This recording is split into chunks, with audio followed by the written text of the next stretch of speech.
Hello everyone, मैं हूं प्रदीप और आप देख रहे हैं हाफ लाइन। आज के इस वीडियो में हम बात करेंगे लीनियर इक्वेशन की। ठीक है, तो लीनियर इक्वेशन का कंसेप्ट आज पूरी तरीके से समझेंगे एकदम बढ़िया से। ठीक है, तो चलिए शुरू करते हैं आज का ये वीडियो। तो सबसे पहले आप देख सकते हैं कि मैंने लिखा है यहाँ पे linear equation in one variable. ठीक है, तो एक एक करके सारे टर्म्स को हम समझेंगे। सबसे पहले हमारे पास आता है लीनियर इक्वेशन। ठीक है, तो सबसे पहले हम लिखते हैं यहाँ पे लीनियर। ठीक है, सबसे पहले लीनियर का मतलब समझते हैं। तो लीनियर का मतलब होता है straight line. Let me right this, straight line. ठीक है, लीनियर का मतलब होता है स्ट्रेट लाइन।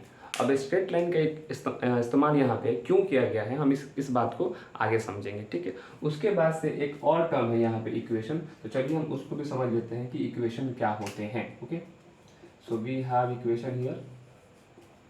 ठीक है, तो इक्वेशन हमें समझना है। अब हम एक काम करते हैं, हम आपको दो एक्सप्रेशन लेते हैं यहाँ पे।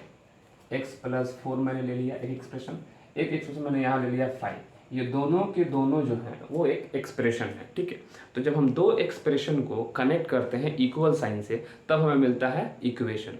Means when we connect two expression with equal sign, then we get an equation. So let me connect these two expressions with equal sign. So here is x+4 equal to 5। तो देखा आपने, मैंने इस expression को और इस वाले expression को दोनों को मैंने इक्वल साइन से कनेक्ट कर दिया है, तब ये जो बना है ये बना है इक्वेशंस। ठीक है, इसको हम लोग इक्वेशन कहेंगे। और ये जो इक्वल साइन है, ठीक है, इसको सबसे पहले रॉबर्ट रिकॉर्ड ने इस्तेमाल किया था 1557 में। सबसे पहले इसका इस्तेमाल हुआ था रॉबर्ट रिकॉर्ड के द्वारा। ठीक है, अब जो इक्वेशन बना है x+4 = 5, इसमें दो साइड होते हैं। जो इक्वल साइन है ये इक्वेशंस को दो पार्ट में डिवाइड करता है, दो साइड में डिवाइड करता है। जो इधर वाले साइड को हम लोग बोलते हैं LHS, यानी कि लेफ्ट हैंड साइड, और इधर वाले जो पार्ट होते हैं इसको बोलते हैं RHS। ठीक है, यानी कि राइट हैंड साइड। ठीक है, तो इक्वेशंस के दो पार्ट्स होते हैं, we have left hand side and right hand side. ठीक है, ओके। अब यहाँ पे जो आप देख रहे हैं, यहाँ पे जो आप देख रहे हैं लेटर्स x, ये है वेरिएबल और ये है कांस्टेंट। वेरिएबल्स और कांस्टेंट का ये कॉम्बिनेशन। तो चलिए थोड़ा समझते हैं कि वेरिएबल्स क्या होते हैं और कांस्टेंट क्या होते हैं। ठीक है, मैं आपको बताता हूँ। तो एक टर्म है वेरिएबल, वेरिएबल, ठीक है, और दूसरा टर्म है कांस्टेंट, कांस्टेंट। ठीक है, तो वेरिएबल जो होता है, वेरिएबल एक सिंबल हो सकता है या एक लेटर होता है जिसके पास फिक्स वैल्यू नहीं होती। ठीक है, जैसे मान लेते हैं कि एक ए कोई आदमी है, इसने कुछ पैसे बी को दिए। ठीक है, ए ने कुछ पैसे बी को दिए। अब बी को कितने पैसे दिए हैं ये बात की जानकारी नहीं है, मतलब this is not known how much money a has given to be. इस केस में उस अमाउंट को हम एक्स लेट कर सकते हैं। ठीक है, यानी ये एक्स कुछ भी वैल्यू ले सकता है। यानी हो सकता है कि इसने 2 रुपये दिए हों, या हो सकता है ए ने 10 रुपये दिए हों, या हो सकता है ए ने 5 रुपये दिए हो या 50 रुपये दिए हो। तो एक्स एक ऐसा वैल्यू, एक ऐसा लेटर है या सिंबल है जो कोई भी वैल्यू ले सकता है। इसलिए हम लोग वेरिएबल्स कहते हैं। वेरी करने वाला वेरिएबल्स, जो बदलता रहे, जिसकी वैल्यू फिक्स नहीं हो, वो चेंज कर जाए किसी भी परिस्थिति में, वो होता है वेरिएबल्स। तो यहाँ पे जो एक्स है वो एक वेरिएबल है, इसकी वैल्यू चेंज कर सकती है। ठीक है, और कांस्टेंट जो होता है वो एक फिक्स्ड वैल्यू होता है, एक ऐसा सिंबल जो जिसके पास फिक्स वैल्यू है। जैसे मान लेते हैं यहाँ पे, अगर आपको पता होता कि यहाँ पे ए ने इसको 10 रुपये दिए हैं, मान लेते हैं कि ए ने इसको 10 रुपये दिए हैं, तो ये एक फिक्स वैल्यू है, ये कभी चेंज नहीं करेगा, वो 10 का 10 ही रहेगा। तो जितने भी नंबर्स हमारे पास हैं वो सारे के सारे कांस्टेंट हैं, और हम लोग वेरिएबल्स को किसी अल्फ़ाबेटिकल लेटर से डिनोट कर सकते हैं। ठीक है, उम्मीद है कि आपको समझ में आ रहा होगा। अच्छा, उसके बाद हम लोग आते हैं लीनियर इक्वेशन पे। ठीक है, तो आइए हम समझते हैं लीनियर इक्वेशन क्या होता है। तो आपने देखा यहाँ पे कि जब हम दो एक्सप्रेशंस को आपस में कनेक्ट करते हैं तो उसे हम इक्वेशन कहते हैं। तो 2x+1 = 5, ये क्या है, एक इक्वेशन है। ठीक है, उसके बाद से 2x² + 5 = 9, ये भी एक तरह का इक्वेशन है। ठीक, उसके बाद से मैं आपको और दिखाता हूँ, x² + y² = 5, ये भी एक तरह का इक्वेशन ही है।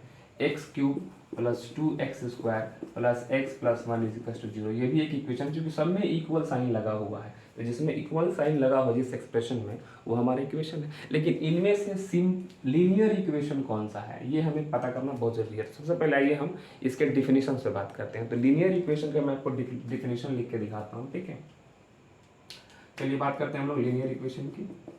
लीनियर इक्वेशन की, ठीक है। तो लीनियर इक्वेशन का जो डिफिनेशन है मैं लिख देता हूँ यहाँ पे, एन इक्वेशन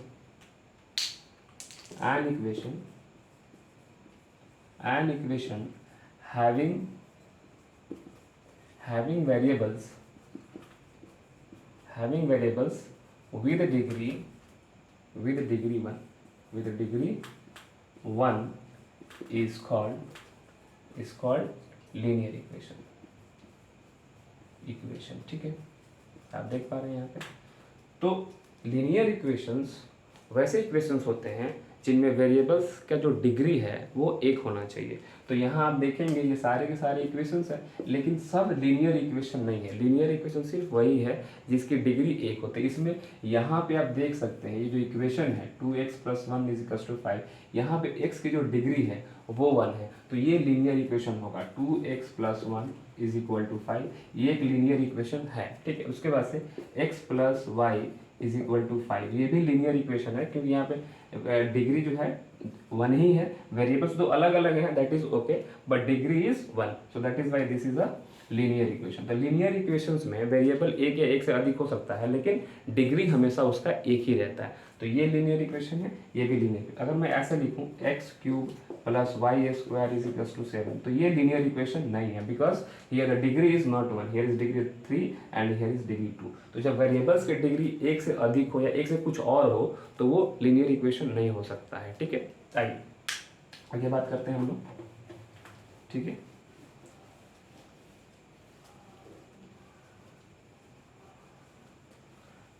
अब मैं बात कर दिखाता हूँ आपको सिंपल इक्वेशन। एक और वर्ड आता है सिंपल इक्वेशन, ठीक है।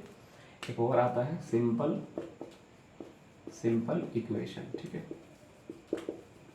ठीक है, तो समझते हैं सिंपल इक्वेशन क्या है और लीनियर इक्वेशन में और सिंपल इक्वेशन में क्या फ़र्क है, ठीक है। तो मैं आपको कुछ इक्वेशन लिखता हूँ। यहाँ पे 2x + 1 = 7 और यहाँ पे x + y = 9, ठीक है। यहाँ है 3x - 5 = 2 और यहाँ है x + 2y - z = 0, ठीक। तो ये जो देख रहे हैं आप, ये भी इक्वेशन है, लीनियर इक्वेशन है, ये भी लीनियर इक्वेशन है, ये भी लीनियर इक्वेशन है और ये भी लीनियर इक्वेशन है। लेकिन इसमें से सिंपल इक्वेशन कौन है? The point is this. तो जिसमें एक ही वेरिएबल इस्तेमाल हुआ हो वो सिंपल इक्वेशन है। यहाँ पे आप देख सकते हैं पूरे इक्वेशन में there is only one variable, so this is simple equation. Here is two variables, this is not simple equation. ये लीनियर तो है लेकिन सिंपल नहीं है। This is linear equation, this is linear equation, also this is simple equation, and this is linear equation but not simple because here is 3 variables has been used। तो जहाँ पे एक ही वेरिएबल हो वही सिंपल है और एक से अधिक अगर वेरिएबल है तो वो लीनियर इक्वेशन है। अच्छा, सिंपल इक्वेशन भी लीनियर है, ठीक है, लेकिन कंडीशन ये है कि वैसा लीनियर इक्वेशन जिसमें सिर्फ एक ही वेरिएबल इस्तेमाल हुआ हो उसी को हम लोग सिंपल इक्वेशन कहते हैं। तो ये फर्क है सिंपल में और लीनियर इक्वेशन में, ठीक है। उसके बाद से हम बात करेंगे स्टैंडर्ड फॉर्म की, ठीक है। हम standard form of linear equation बात करेंगे कि लीनियर इक्वेशन किस फॉर्म में होता है, उसके फॉर्म्स को देखेंगे, ठीक है। आइए, तो हमारे पास है लीनियर इक्वेशंस के फॉर्म को समझना है, ठीक है। Standard form of linear equation, ठीक है। लीनियर इक्वेशन स्टैंडर्ड फॉर्म देखते हैं। तो जो लीनियर इक्वेशन होते हैं वो हमेशा ax + b = 0 where a and b are real numbers and a is not equal to 0। तो ये जो फॉर्म देख रहे हैं आप, ये होता है लीनियर इक्वेशन का स्टैंडर्ड फॉर्म। यानी जितने भी लीनियर इक्वेशंस होंगे वो इसी फॉर्म में होंगे। यहाँ पे x जो है वो वेरिएबल है, a कांस्टेंट है, यानी a कांस्टेंट है और इसका कोएफिशिएंट है x का, b यहाँ कांस्टेंट है। लेकिन यहाँ पे कंडीशन है कि a 0 नहीं होना चाहिए, a बराबर नहीं होना चाहिए 0 के, ठीक है। a 0 के बराबर नहीं होना चाहिए, क्योंकि अगर a 0 के बराबर हो जाएगा तो अगर आप a यहाँ 0 रख दोगे तो 0 × x + b = 0, ठीक। तो जो वेरिएबल है वो 0 हो जाएगा, 0 + b = 0, तो वेरिएबल एग्जिस्ट ही नहीं करेगा। अगर ए आपने 0 पुट कर दिया तो जो वेरिएबल है वो 0 हो जाएगा, एग्जिस्ट ही नहीं करेगा। और जब वेरिएबल एग्जिस्ट नहीं करेगा तो फिर वो लीनियर इक्वेशन होगा नहीं, क्योंकि लीनियर इक्वेशन साफ साफ कहा गया है कि एन इक्वेशन हैविंग वेरिएबल्स, है ना। तो जब वेरिएबल्स ही नहीं है तो फिर लीनियर इक्वेशन हो नहीं पाएगा। इसीलिए माना किया गया है कि ए 0 के बराबर नहीं होना चाहिए, A should not be equal to 0। ठीक है, तो ये रहा हमारा स्टैंडर्ड फॉर्म। अच्छा, उसके बाद से हम बात कर लेते हैं थोड़ा सा ग्राफ की। ठीक है, तो जो लीनियर इक्वेशंस के जो ग्राफ होते हैं वो हमेशा स्ट्रेट लाइन होता है। ठीक है, जो ग्राफ होता है, graph of linear equation, graph of linear equation, equation always a straight line. ठीक है, ऑलवेज अ स्ट्रेट लाइन। ठीक है, जब आप लीनियर इक्वेशंस के ग्राफ खींचेंगे तो हमेशा आपको एक स्ट्रेट लाइन मिलेगा, इसीलिए इसका नाम रखा गया है लीनियर इक्वेशन, क्योंकि इस इक्वेशन का जो ग्राफ होता है वो एक सीधी रेखा होती है, कोई स्ट्रेट लाइन होता है, इसलिए इसके नाम के पहले लीनियर लगाया गया। और लीनियर का मतलब ही होता है स्ट्रेट लाइन, यानी जो भी ये इक्वेशंस होते हैं ये सब स्ट्रेट लाइन के इक्वेशंस होते हैं। तो उम्मीद करते हैं कि आपको ये चीज़ें क्लियर हो गई होंगी। चलिए एक एग्जाम्पल से एक प्रॉब्लम्स को सॉल्व करके देखते हैं। जैसे एक प्रॉब्लम हमारे पास है, solve 3x - 7 is equal to 3 plus 2x। ठीक है, अब मान लेते हैं कि हमें इसको सॉल्व करना है।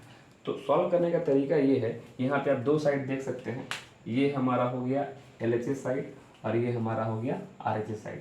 इसको सॉल्व करने के लिए हम ट्रांसपोजिशन मेथड का इस्तेमाल करेंगे, यानी कि वेरिएबल्स वाले टर्म्स को एक साइड लेंगे और कांस्टेंट वाले टर्म्स को एक साइड कर देंगे। ठीक है, तो आप देख सकते हैं यहाँ 3x है, यहाँ 2x है, तो इस 2x को हम इस साइड लेके आएंगे। तो सॉल्यूशन करेंगे हम लोग यहाँ पे 3x, और जब ये इस साइड आएगा तो it will be negative 2x। जब भी कोई टर्म्स अपना साइड चेंज करेगा तो अपना साइन भी अपना चेंज कर लेगा। तो यहाँ प्लस 2x था, इधर आ गया तो -2x। 3 जहाँ पे है वहीं पर है एज इट इज। 7 को हमने उठा के इस साइड कर दिया तो -7 है, इस साइड चला गया, अपना साइड चेंज किया, +7। फिर यहाँ ये सब्ट्रैक्ट हो जाएगा, x बचेगा, यहाँ पे हो जाएगा 10। तो x की जो वैल्यू है वो क्या हो जाएगी 10। यानी 10 एक ऐसा वैल्यू है जो यहाँ पुट कर देने पे दोनों साइड क्या हो जाएंगे, इक्वल हो जाएंगे। इस 10 को हम सोल्यूशन ऑफ द इक्वेशन कहेंगे, सोल्यूशन ऑफ द इक्वेशन, या इसको रूट कहेंगे, root of the equation, root of the equation. ठीक है, रूट ऑफ द इक्वेशन।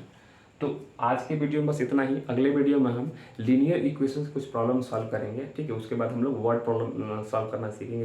ठीक है, अगले वीडियो में। Thank you very much for watching.